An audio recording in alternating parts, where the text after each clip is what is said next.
Buenos días, día más, bendecidos sean todos.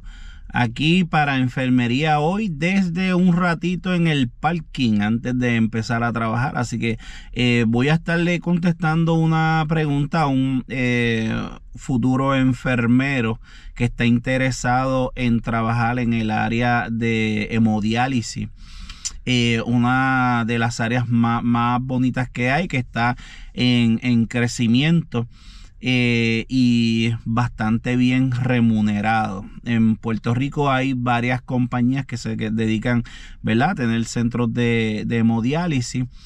Hay buenas oportunidades de trabajo, pero hay una situación, y es que es un área bien exigente en cuanto al tipo de paciente que tenemos. Voy a poner un pequeño video, una extracción de básicamente lo que es la hemodiálisis. Hola, ¿cómo están? Bienvenidos de vuelta. Yo soy el doctor Marco y el día de hoy vamos a hablar de un estudio o más bien un procedimiento extremadamente importante, la diálisis. Vamos a ver entonces en términos generales qué es la diálisis y por qué es tan importante para ciertas personas que definitivamente es esencial para vivir. Ahora, para esto nos tenemos que preguntar y contestar para qué sirven los riñones. Número uno, control del pH, es decir, la cantidad de ácido y de base que hay en la sangre, de hidrogeniones. Y hace que nuestra sangre justamente tenga un pH muy específico, entre 7.35 y 7.45. Y mantener esta cantidad adecuada de ácido y de base, por supuesto, va a ser esencial para la vida. Número dos, controlar la presión arterial. Puede hacer desde liberar algunas hormonas como la renina, hasta controlar la aparición de otras hormonas y el metabolismo de otras hormonas, además de controlar la cantidad de agua que tenemos en el cuerpo, y eso por supuesto también es importante para la presión arterial. Entonces, número dos, va a controlar la presión arterial. Número tres, va a producir sangre a través de la producción de eritropoyetina, una hormona súper importante. Va a metabolizar ciertas hormonas, ya que vemos que puede secretar renina, también va a estar implicado en la secreción, por ejemplo, de péptido natriurético y también, por ejemplo, en el metabolismo de la insulina. Entonces, tiene un importante factor y, por supuesto, la vitamina D. Tiene un importante papel en el metabolismo de una gran cantidad de hormonas. Vamos a tener depuración de la sangre, es decir, que una cantidad de sangre se limpie de toxinas y de productos de desecho. Y finalmente, control de electrolitos como calcio, fósforo, potasio, sodio, etcétera, etcétera. La principal función que nosotros vamos a tener en este proceso de diálisis es sustituir la depuración de la sangre que haría nuestro riñón, pero no puede hacerla por el daño renal. Importante también mencionar que un paciente que recibe diálisis no necesariamente tiene enfermedad renal crónica. Podemos tener que un paciente sufre un daño agudo a su riñón, por ejemplo, toma demasiada aspirina. Aquí tenemos nuestro vaso sanguíneo que está lleno de desechos que producen las células del corazón, del intestino, del cerebro, de los músculos, de la piel, etc. Y vamos a tener que este vaso sanguíneo llega justamente al riñón.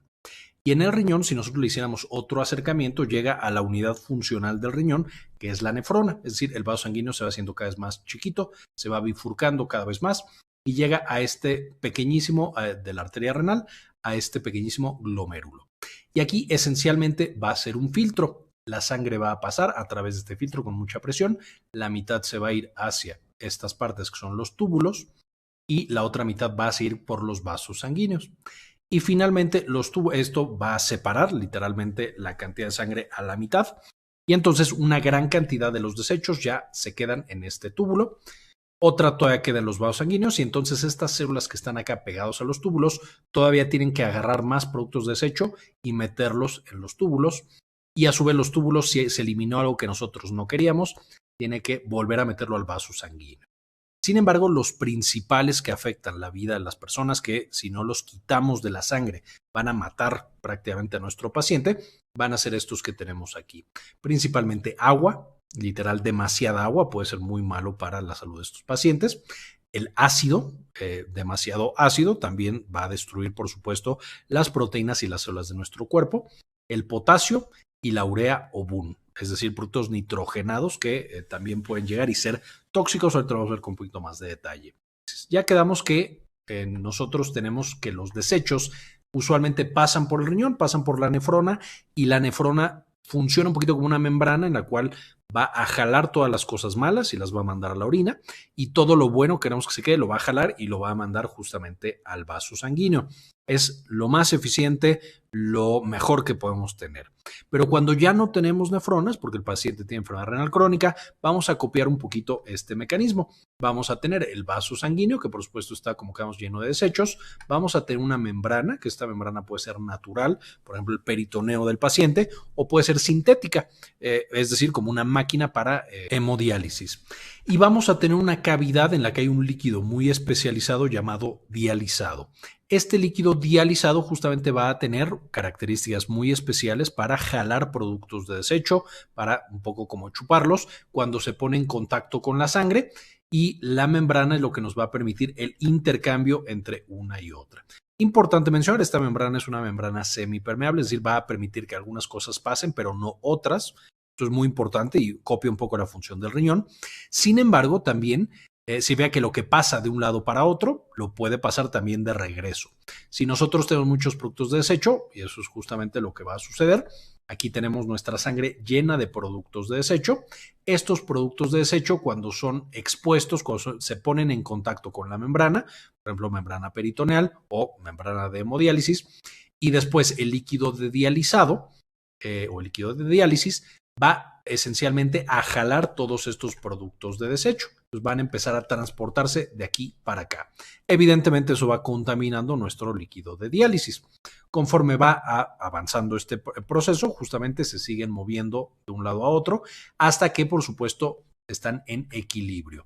Vamos a tener que hay la misma cantidad de producto desecho en la sangre que en nuestro líquido dializado. En ese momento, por supuesto, ya los desechos no solo salen, sino que en la misma proporción entran. Evidentemente, cuando nosotros llegamos a este punto, se tiene que cambiar el líquido por un líquido nuevo y entonces vuelve a empezar el proceso. Eso hace que un paciente que esté en diálisis en repetidas ocasiones, es decir, por muchas horas en un solo día, más o menos 3 horas, va a tener que estar exponiendo su sangre a la membrana y al dializado para que todas estas productos de desecho sean, entre comillas, absorbidos y sean eliminados de este paciente.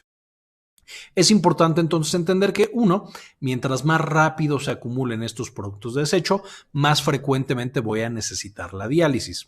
En un paciente con enfermedad renal crónica, a lo mejor al principio requiere de dializarse cada 4 meses, después cada mes, después cada 2 semanas, después cada semana y luego 3 veces a la semana, que es como el tiempo estándar que los pacientes ya con enfermedad renal avanzada van a estar necesitando. Una diálisis de 3 veces a la semana, más o menos de 3 horas por ocasión, porque esa es la velocidad a la cual se están acumulando estos productos de desecho. También importante aclarar que todo este proceso de diálisis no va a mejorar la función renal. El riñón va a tener otros mecanismos de nefroprotección. Vamos a tratar de cuidar el riñón de otras maneras. Lo único que hace la diálisis, de nuevo, no recupera función renal, solamente está sustituyendo, es una terapia de sustitución renal, sustituye esta función muy específica de depuración de la sangre. En las áreas de diálisis hay muchos pacientes diabéticos, pues que por su condición ha tenido daño renal, lo cual lo lleva a ese tipo de proceso. Es un área, como le digo, bien exigente. Los pacientes son pacientes, ¿verdad? Exigentes en su tratamiento.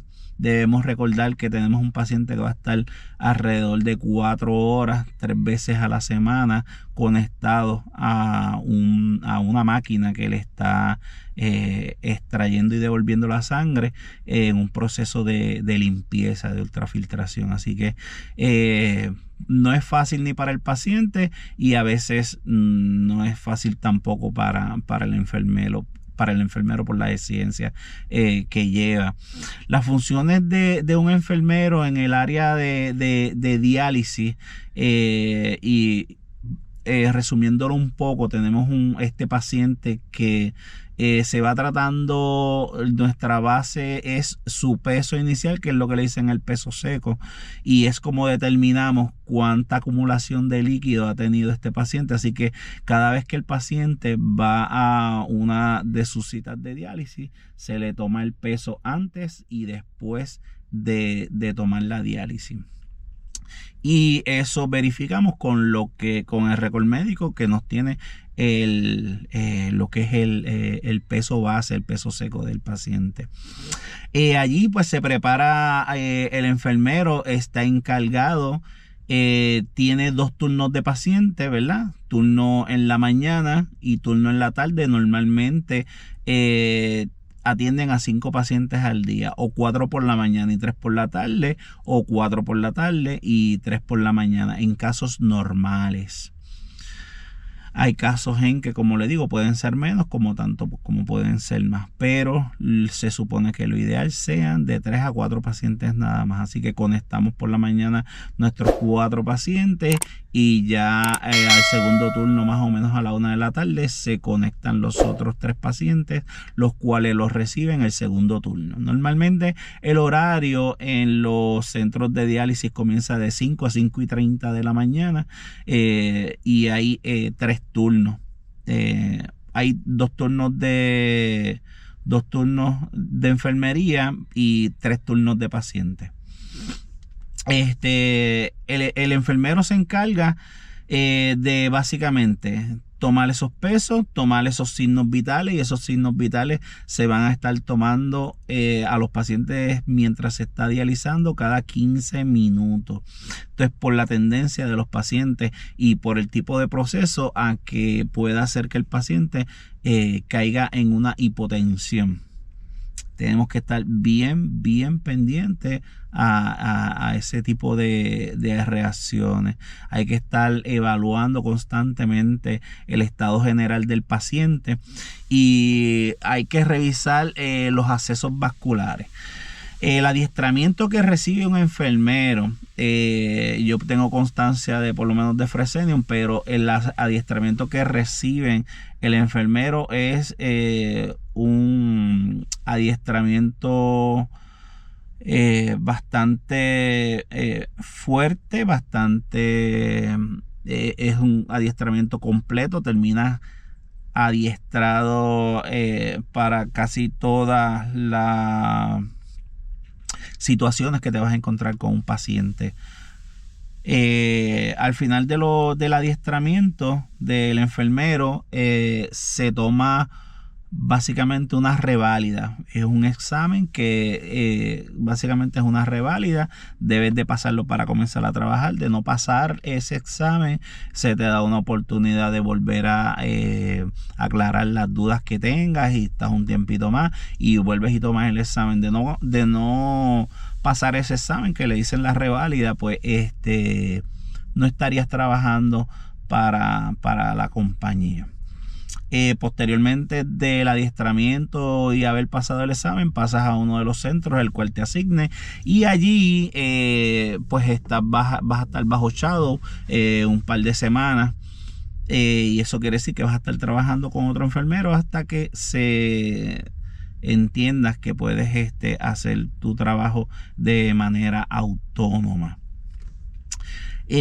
Una de las cosas importantes de los enfermeros es estar pendiente de los accesos vasculares de los pacientes, y identificar problemas actuales y futuros. Si tenemos problemas en los accesos, los catéteres, por ejemplo, que no tenemos una buena filtración, etcétera, hay que tener una comunicación activa con el nefrólogo o con los médicos, con supervisores y con el mismo paciente, porque los accesos vasculares de los pacientes de diálisis es su vida. Esa es su vida, básicamente. Así que el enfermero tiene que estar bien pendiente a esos accesos.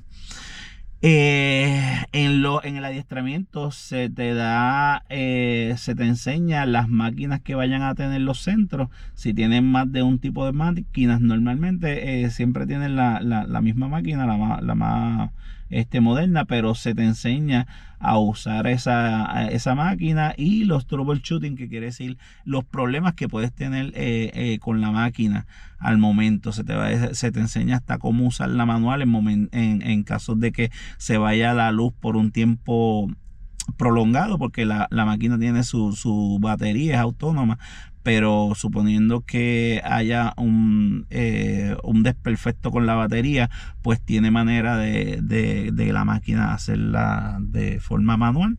Todo eso, todo sales después del adiestramiento básicamente siendo un experto en eso. Debes de ser un experto. Así que se te enseña a hacer a qué tipo de filtros se usan con cada paciente, y es tu responsabilidad estar seguro de cada vez que conectas a un paciente, ver cuál es esa receta. Eso es una receta, lo que se hace cuando tú entras a la máquina, una receta médica, porque es lo que te va a decir cuánto tiempo es la ultrafiltración, qué tipo de filtros vas a estar usando, vas a verificar las soluciones, las líneas, y ese es tu responsabilidad. Es un trabajo que a veces hay personas que le causan un poco de tensión porque tienen varias pacientes a la vez. Bien importante la comunicación con el mismo paciente, porque él es el que nos puede decir cómo se está sintiendo, cómo se siente en ese día de hoy, si ha tenido algunos tipos de calambre, indicios de deshidratación, la comunicación con el paciente. Y vamos a tener un paciente 4 horas ahí, así que esa comunicación hay que desarrollarla, y estar bien pendiente de todo lo que nos diga el paciente concerniente a su salud, que podamos identificar problemas actuales o futuros en ese tratamiento que ese paciente está recibiendo. La conexión del paciente, tenemos conexiones que sean ya sea por catéter. Los catéteres tratan de que sea que tenga un tiempo no muy prolongado, porque los catéteres son focos de infección si no son bien cuidados, ¿ok? También son más propensos a hacer que se tapen. Así que tenemos accesos por catéter. Tenemos lo que se llama la anastomosis, que es una unión de una vena y una arteria, y se hace mediante cirugía. O lo que es un graft, que es básicamente lo mismo, solo que se le pone un tipo de goma en el brazo, y esa goma es por donde se hacen el acceso para la diálisis. En la diálisis se utilizan 2 accesos, 2 agujas, una de entrada y uno de salida. Y el proceso de venopunción es mucho más fácil que en cualquier otro. La aguja, si no me equivoco, es un 6, si no me equivoco, un 15, que es una aguja bastante grande. Pero los accesos venosos para la diálisis también pues son accesos bastante grandes. Lo que son los catéteres, pues también importantísimo es la limpieza y desinfección de esos catéteres. Hay un tiempo para las limpiezas y se hace en varios pasos. Así que bien importante también completar todos los pasos para evitar infecciones con este paciente. Cada 15 minutos los signos vitales. Verificamos hipotensión en este paciente, y hablando con este paciente los educamos. Hay una dietista que está pendiente de la alimentación del paciente, pero también los enfermeros tenemos que recalcar sobre la alimentación. La alimentación, obviamente, alimentación renal. La administración de medicamentos. Hay medicamentos para que estos pacientes pueden padecer de algún tipo de anemia y algunas veces que tengan algún tipo de pérdida de sangre. Por lo tanto, hay medicación para promover que haya mayor producción de glóbulos rojos, Epogen u otros medicamentos que se le hacen intradiálisis. Al igual que si tiene algún tipo de infección, se le puede poner algún tipo de antibiótico, normalmente vancomycin intradiálisis. Al igual, si ha bajado la hemoglobina, también se le puede intradiálisis hacer la infusión de la sangre. ¿Okay? Se utiliza mucha heparina y hay que estar pendiente. Una cortadura o que se salga una de los accesos vasculares, ya que el paciente tiene heparina en el cuerpo, podemos tener un problema de sangrado. Bien importante cuando se termina la diálisis, el vendaje que se le pone y el tiempo requerido para que este paciente selle el área donde tenía la venopunción. Súper importante, porque si no, podemos que el paciente se nos esté yendo y regrese con un sangrado. Así que al final del tratamiento se hace todo de forma, ¿verdad?, estéril. Verificamos sangrado. Terminamos con una desinfección de máquinas y una vez a la semana se hace una desinfección profunda. Tenemos que estar bien pendientes del control de infecciones. Tenemos que estar bien pendientes también de la comunicación con los nefrólogos, los médicos, los técnicos, que son quienes trabajan básicamente con las máquinas y los tratamientos de las aguas que se utilizan, del agua que se utiliza para la diálisis. Así que tenemos que estar también muy bien preparados en cuanto a las emergencias. Ocurren varias emergencias, como le dije, hipotensión, pueden haber paros cardíacos, reacciones anafilácticas y básicamente hipotensión severa. Hay que estar pendiente a trabajar, y sobre todo cuando tenemos varios pacientes, que como le dije tenemos que tener 4 pacientes, siempre se pide ayuda en el área y lo trabajamos de forma rápida. Básicamente esas son varias de las funciones que podemos tener en el área de hemodiálisis. Voy a poner unos videos de apoyo, así que espero que les haya gustado. A la persona que me preguntó sobre el área de diálisis, espero que la información le haya ayudado, y si usted desea trabajar en esa área, pues si tiene alguna duda adicional, no las puede poner. En el próximo video estaríamos aclarándolo, ¿ok? Así que el Señor me les bendiga y sigamos Enfermería Hoy al Día. Suscríbete y dale like, que eso me ayuda un poquito. Gente, muchas gracias. Bueno, vamos a empezar y dando. Tengo poquito tiempo para grabar este video. Vamos a ver. ¿Subimos o no subimos? ¿Grabamos o no grabamos? Bueno. 5, 4, 3, 2, 1. ¡Cut! Bye.